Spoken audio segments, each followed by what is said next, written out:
E aí o primeiro passo é você identificar se essa sua roda, como ela está hoje. A gente sempre tem que partir da onde nós estamos para poder trabalhar aonde a gente quer chegar ou como a gente equilibra. Então, o primeiro ponto é sempre um diagnóstico, né? Então, você vai pegar a sua roda da fortuna e você vai fazer uma autoavaliação para saber quanto ela está equilibrada e se ela não está equilibrada, aonde e em que medida. Você vai fazer o seguinte, então vai ter a roda ali na apostila para você preencher os espaços da roda. Quanto mais satisfeito você estiver, mais você preenche. Então, eu estou tranquilo. Esse aspecto da minha vida, vamos pegar, por exemplo, do ganhar. Eu sinto que eu ganho o merecido, o justo, o que está proporcional ao quanto eu trabalho, eu ganho bem, eu estou bem tranquilo com esse aspecto. Então, eu estou bastante satisfeita, eu vou lá e vou pintar o aspecto, né? 100% ali. Todos os... Agora, em compensação, o aspecto do ar na minha roda da fortuna tá... eu não tenho energia circulando ali, não coloco esse dinheiro para ser doado, ser, né, entregue ali nesse do dinheiro em nenhum aspecto, então eu estou bem satisfeita, eu vou lá para pintar só um pouquinho. O investir tá mais ou menos, eu vou lá, vou pintar no meio. Então, você vai pintar a sua roda da fortuna para você ter esse diagnóstico visual de como é que tá fluindo essa energia, qual aspecto tá legal, qual aspecto não está legal, o que parece ser mais desafiador para você nesse momento, para então você ter esse diagnóstico do momento atual. Legal?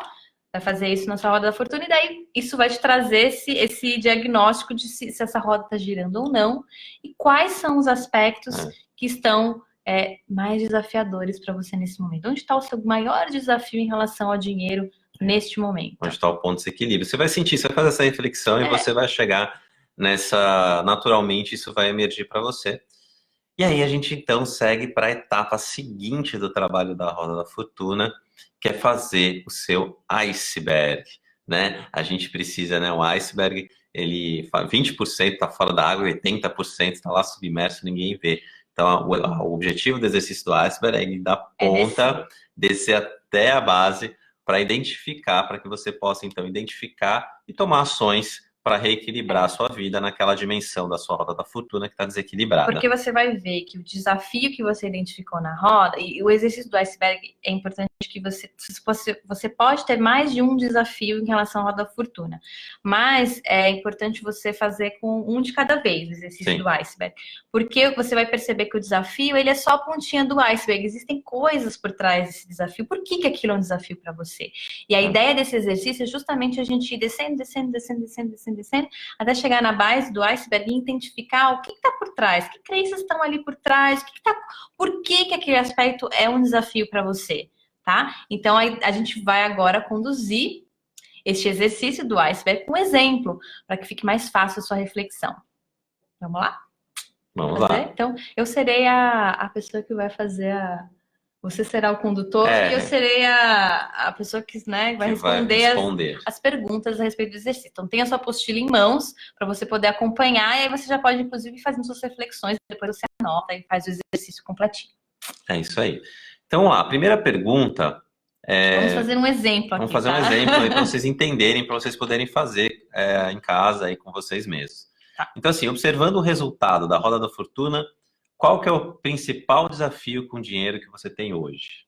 Então, fiz a minha roda da fortuna e eu identifiquei que o meu principal desafio hoje é o gastar. Gasta muito. Gasto muito, sinto que não estou satisfeita, o dinheiro vai embora. Escoa pelos dedos. Não consegue, não vai para investir, não vai para poupar, não vai para doar. Não, é lá onde está o principal desafio. Tá desequilibrado ali. Uhum. Então, segunda pergunta. Quais são os seus comportamentos que te afastam de ser bem-sucedida nesse seu desafio?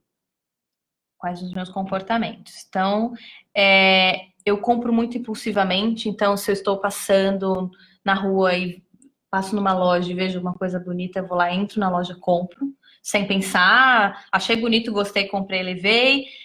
Sempre que eu vejo uma liquidação, eu não recebo e-mail de liquidação na minha caixa de entrada, já entro lá, às vezes nem estou precisando daquele objeto, daquela coisa, eu compro, porque está em liquidação, então eu não posso perder essa oportunidade. Às vezes, quando eu estou me sentindo entediada ou triste, ou aconteceu alguma coisa ruim, o meu principal comportamento é ir lá, entrar em alguns sites, começar a fazer umas compras online. Esses são os principais comportamentos que eu tenho em Eu até relação ao lembrei, gastar. hoje em dia o Instagram, né, ele dá uma bombardeada assim de uns produtos, parece que o cara, né, os Sabe, né? algoritmos leram a sua cabeça ali, sabe que você vai ficar interessado naquilo. Os algoritmos hoje estão tão difíceis de superar essa compra de impulso, né? É. Mas é verdade, é um desafio mesmo.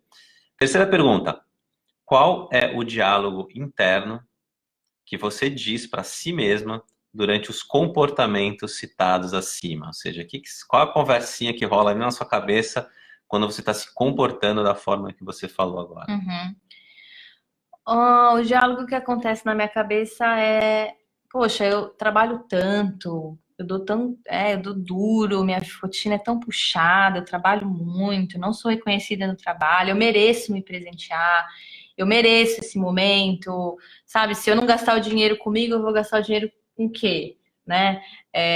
Então é uma forma de eu me amar quando eu tô comprando uma coisa pra mim, um sapato, uma roupa, uma coisa para minha casa, é uma forma de eu de eu me De dar um reconhecer, carinho um para você carinho, eu me mesmo. presentei, eu mereço, né? Esse presente. Legal. Junto com esse diálogo interno, quarta pergunta. Junto com esse diálogo interno, quais sentimentos esses comportamentos te geram? De imediato, o sentimento que eu tenho é de satisfação. Fico feliz, né? Ai, comprei uma coisa nova, uma roupa nova, mas depois eu me sinto culpada de ter gastado dinheiro com isso. Por uma Legal. coisa que às vezes está lá no armário com etiqueta, né? Ou a roupa, não usei, então eu fico culpada de ter gastado. Muito legal. Então, você está vendo que você está tornando consciente todo o processo que acontece nesse ponto da roda. Comportamento, pensamento, Sentimentos. sentimentos, está deixando claro isso para você. Legal. Vamos para a quinta pergunta. Olhando o seu desafio, por que ele é importante para você? Esse desafio, porque que é importante eu Trabalhar. gastar, né, trabalhar essa questão de gastar. Ele é importante porque eu tenho vontade de fazer uma viagem para fora do país há anos. Quero muito fazer, é um desejo, uma coisa que eu sei que vai ser importante para mim e tudo mais. Eu não consigo juntar dinheiro para poder fazer essa viagem, porque o meu dinheiro todo mês eu acabo gastando com várias coisas. Em contrapartida, quando eu olho minha casa, eu vejo um monte de coisas que eu não uso, produtos que eu não uso, com etiqueta, e que não foi um bom uso do dinheiro. Então é importante para mim para que eu possa reverter essa situação. Né? Então é importante para que você possa investir, a melhorar a tua capacidade de investir ao invés de gastar. Esse é um equilíbrio que parece bastante claro aí. Você está usando mais para gastar do que para investir. Sim. Então é importante para você equilibrar esse ponto da roda. Isso. Legal. Então, vamos para a próxima pergunta, a sexta pergunta aqui do nosso exercício do iceberg. Olhando o seu desafio, quais necessidades você está buscando satisfazer? Do que você precisa? Necessidade de sobrevivência ou emocional? Quando eu faço essas compras, eu estou buscando preencher uma necessidade emocional, que está ligada a reconhecimento, a sentir que eu tenho valor, a sentir que eu mereço, merecimento, né? Então tá ligado às minhas. Quando eu quando eu compro, eu tô buscando preencher uma necessidade de reconhecimento, né? Tá no relacionado ao aspecto do presentear, então sentir que eu mereço, sentir que eu tenho valor, sentir enfim, reconhecimento.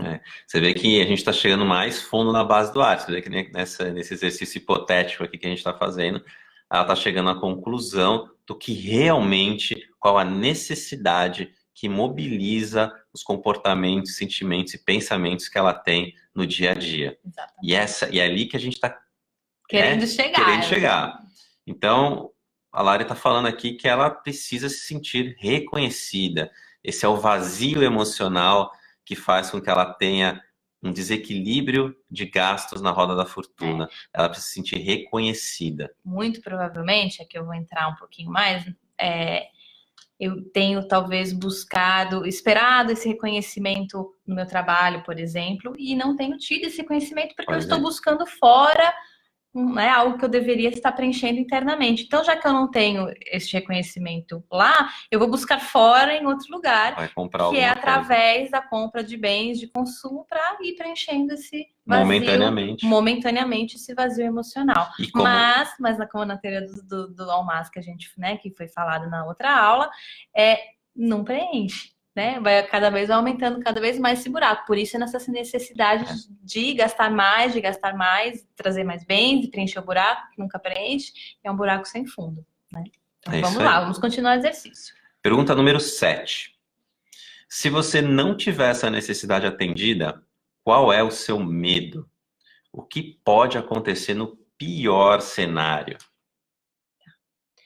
Se eu não tiver a minha necessidade de reconhecimento atendida, o meu maior medo, né, o pior cenário, meu maior medo é de que eu sinta que a minha vida não vale a pena, que meu tempo não vale a pena, que minha vida não tem significado. Se ninguém valoriza o que eu faço, qual que é o objetivo de eu estar vivo? Né? Então, assim, meu medo é de que minha vida não vale a pena. Esse é um ponto bem profundo do iceberg. Né? A ter uma necessidade de reconhecimento, e no pior cenário, que é o que a nossa mente vai distorcendo na nossa crença. Então, se eu não for... Porque a mente, né, a nossa mente, ela busca entender como a gente vai sobreviver nesse mundo. E as crenças, elas criam regras de causa e efeito. Se isso acontecer, então aquilo vai acontecer. Então, qual que é a regra, nesse exemplo que a gente está fazendo, que a Lari criou? Se eu não for reconhecida, a minha vida não vale a pena. E isso é muito profundo, muito forte, e gera uma série de consequências para cima do iceberg. Percebam a profundidade que a gente está indo, tá? O desafio do gastar, ele é só a pontinha, né? E isso responde, essa regrinha que foi criada, né, na minha cabeça, responde à oitava pergunta, que é qual é a crença que gera esse medo? Então, a crença que eu tenho. Só para a gente fazer. Vamos lá, vamos fazer oitava pergunta. Oitava pergunta. Legal. E aí aqui só, antes de fazer a oitava pergunta, agora você começa a entender por que a gente fala repetidamente que a maior parte, 80% do problema que as pessoas têm com dinheiro, não é a parte técnica. É esse tipo de exercício que a gente está fazendo aqui. É lá embaixo no iceberg. É lá que está 80% dos problemas. Então, lá, oitava pergunta. Qual é a crença que gera esse medo? A crença que gera esse medo, a regra mental que eu criei é: se eu não sou reconhecida pelos outros, pelo que eu faço, a minha vida não vale a pena. Então, perceba o quão profundo é isso. E aqui tem um ponto super importante, que é escrever essa crença, tornar... Todo o exercício tem que ser escrever e tudo mais. Mas essa parte da crença, você, né, dizer com todas as palavras essa coisa, se, então, alguma coisa, né?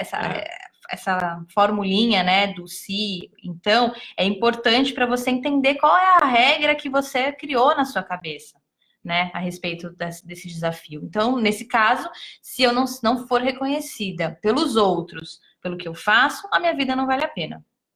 Tá? Legal. E assim, crença, cada um tem a sua, sim, não tem? Aqui é um exemplo. Não tem um livro de crenças. Me dá uma enciclopédia das crenças que existem. E mesmo super único, tá, gente? Isso. E mesmo se o seu desafio for o gastar, como a gente está usando de exemplo, sua crença será diferente, tá? Essa aqui é um exemplo de uma crença dentro do desafio do gastar, né? Desse aspecto. Mas existem... Se o seu desafio for esse, você vai perceber que pode ser outras crenças que não tem nada a ver com essa, por exemplo. Somos 7 bilhões de seres humanos, 7 bilhões de seres humanos únicos, com crenças únicas, são nossas. Existem padrões, mas cada um tem a sua vida única, você tem que identificar quais são as suas.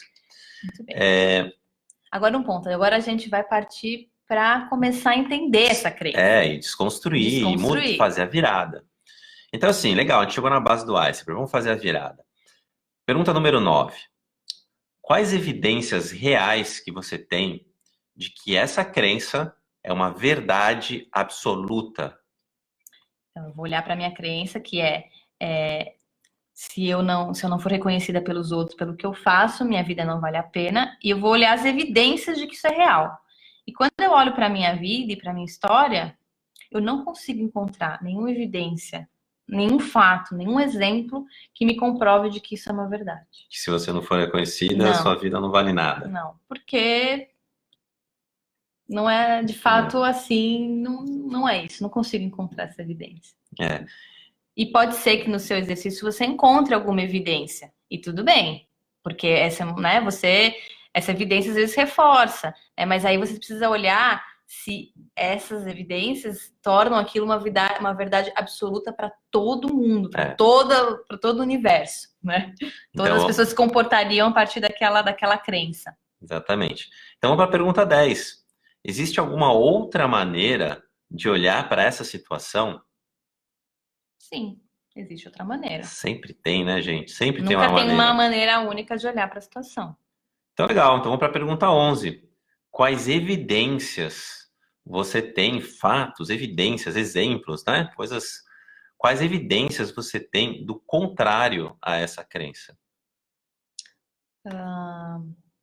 Eu consigo observar na vida de outras pessoas, por exemplo, pessoas que realizam trabalhos que não são reconhecidos, então, por exemplo, pessoas que vivem reclusas, né, monges, freiras, pessoas que exercem um trabalho, por exemplo, espiritual, que não tem nenhum reconhecimento de outras pessoas e que têm vidas muito significativas, vidas que valem a pena, né, para essas pessoas, elas se sentem, não precisam desse reconhecimento, Se sentem realizadas, se sentem realizadas, sem necessidade de do reconhecimento do reconhecimento do outro. outro. Pessoas, por exemplo, que têm opiniões às vezes impopulares, né, que têm trabalhos que tem que demonstrar essas opiniões impopulares e que mesmo não são reconhecidas, às vezes são criticadas por outras pessoas e que mesmo assim sentem que seu trabalho é significativo, que as suas vidas são significativas. Então, eu consigo observar exemplos de muitas pessoas que, na vida em geral, que não precisam ser conhecidas pelos outros para poder encontrar sentido no trabalho, na vida delas e tudo mais. Você está falando, eu lembro muito o caso, por exemplo, dos professores, né? Uma tragédia, uma infelicidade que a gente tem no nosso país, que é uma das profissões mais não reconhecidas e valorizadas da nossa sociedade. E, no entanto, você tem professores apaixonados pelo que fazem porque sentem uma recompensa em ser um professor, intrínseca em educar, mesmo que a sociedade não valorize aquilo de forma alguma. Esse, por exemplo, é uma evidência, né? Quando você trouxe isso, me veio na cabeça. Isso é algo que eu vejo, é algo que eu percebo, são exemplos reais da minha vida, e isso faz com que eu quebre, né? Estou aqui fazendo como se fosse a Lara, né? Quebre essa crença, né? Na verdade, cara, tem muita gente aí fazendo coisa que não é reconhecida, que ninguém tá nem aí, e no entanto, elas estão felizes. Exatamente. Então, acho que essa crença aí cai. Olha, é importante, só retomando, né? Crença é uma coisa que a gente sustenta como uma verdade absoluta, ou seja, é aquilo para todas as pessoas. Pra todo mundo. Então, no caso, quando eu não sou reconhecida pelo que eu faço pelos outros, minha vida não vale a pena. Eu estou dizendo que todas as pessoas que não são reconhecidas, quando todos os seres humanos não são reconhecidos pelos outros, pelo que eles fazem, a vida de ninguém vale a pena. Então, é importante, né? Que não é uma verdade que vale para mim, se é uma verdade que vale para mim, vale para todos, né? É uma verdade que eu sustento como sendo absoluta, a crença, né? Legal. Bom, para a pergunta número 12. Você percebe que essa crença não é você? Você é capaz de ver que o presente te dá a opção de ser diferente? Sim, percebo. Afinal de contas, existem outros exemplos, evidências que me comprovam que é possível viver diferente. Então, e quando você chega nesse ponto do exercício, mergulha mesmo nos sentimentos, as emoções, é um momento para você fazer sozinho. Isso é um ponto importante. Faça exercício sozinho, um momento tranquilo, que você não vai ser interrompido, né? Tem recomendações para que você possa seguir do começo ao fim, sem interrupção e com concentração e dedicação, tá? Número 13. Faça a reversão dessa crença? Como que você pode reescrever essa crença para que ela seja positiva, impulsionadora, construtiva para você? A minha motivação interna é o que me basta para eu ser feliz fazendo o que eu faço. Essa é uma forma de eu Essa é uma forma. reescrever a minha crença. Então, eu só preciso da minha motivação interna para ser feliz fazendo o que eu faço. E aqui tem um ponto super importante, quando você for reescrever a sua crença, você pode reescrever algumas opções de reversão da crença, até você sentir aquela que mais conecta com o seu coração. Então, por exemplo, uma outra possibilidade para a reversão dessa crença poderia ser: eu sou feliz sem precisar do reconhecimento dos outros pelo que eu faço. Agora, é importante você não usar a palavra não, tá? Então, assim, não preciso do reconhecimento dos outros para ser feliz. Não, sabe? Use uma frase positiva. Afirmativa afirmativa positiva, sem negações. Não use o não, porque o não, inclusive, a gente tem estudos que o cérebro não registra a palavra não. Então, é importante você trazer algo que você afirme, né? Afirmativo, positivo, não use o termo não. E você pode escrever várias versões, até você sentir aquela versão que mais conversa com você, que tá mais, né, que fez seu coração sentir tranquilo. E uma vez que você chegou nessa sua crença, aí você pode começar a brincar com ela na sua vida. Então você pode escrever, deixar colado no espelho do seu quarto, no espelho do banheiro, deixar na sua tela do computador, lugares onde você possa recorrentemente se relembrar daquela frase, daquela crença, porque não é porque você criou a crença naquele momento que ela já está ativa e já está funcionando. Você precisa agora exercitar, jogar consciência para o seu dia a dia, para aquelas situações em que você, de repente, né, no caso aqui que a gente fez com a Lara, ela está passando na frente de uma vitrine e deu aquele impulso. Esse é o momento, aquele fração de segundo em que você relembra a sua crença e você repete mentalmente para você mesmo e você fala: a minha motivação, vou pegando a crença, a minha motivação interna é o que me basta para fazer o que eu faço. Ou eu sou feliz, sem precisar do reconhecimento dos outros. Então, e você vai trabalhando e você vai mudando essa sua forma de pensar, agir e sentir. E aí isso vai ajudando você a equilibrar esse ponto aí da sua roda que está deficiente. E uma coisa que a gente já conversou na aula, quando a gente falou sobre crenças limitantes, é que não vai ser instantâneo, né? Então agora eu reverti a minha crença, né? Mas a consciência que você tem agora a respeito da crença que estava te trazendo problemas. Esse exercício diário de você estar sempre se relembrando desse novo olhar, que você pode olhar para a situação a partir desse novo olhar.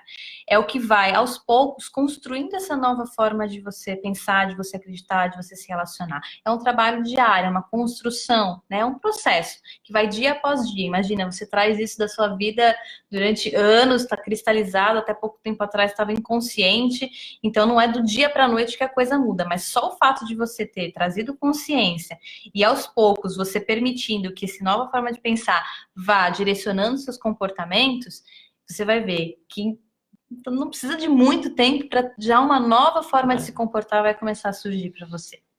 É isso aí. É isso aí. Então agora é hora de praticar. É hora de fazer o exercício. Se você, como eu falei, tiver outros desafios, repita o exercício. Pode ser feito inúmeras vezes. Infinitas. Do iceberg, não é uma vez apenas e acabou.